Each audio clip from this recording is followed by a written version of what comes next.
এবার একসাথে যুদ্ধে নামবে রাশিয়া উত্তর কোরিয়া। শুনতে অবাক লাগলেও এটাই বোধহয় সত্যি হতে চলেছে।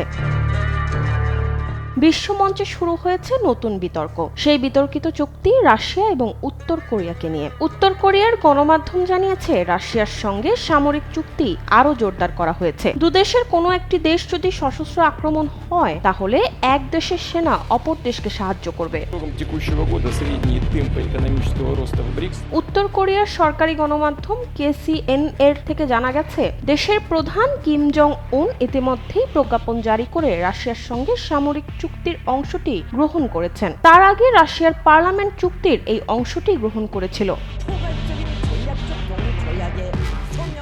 রাশিয়ার পার্লামেন্টে সকলের সম্মতিতেই এই বিলটি পাশ হয়েছে। চুক্তির পরিবর্ধিত অংশ প্রেসিডেন্ট পুতিন সইও করেছেন। এ নিয়ে শুরু হয়েছে নানা আলোচনা সমালোচনা।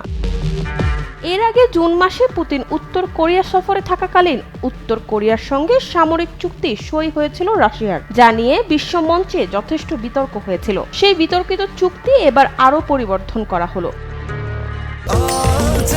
স্বাস্থ্যকর অল টাইম হানিকম, সব সময় অল টাইম হেলদি লাইফ।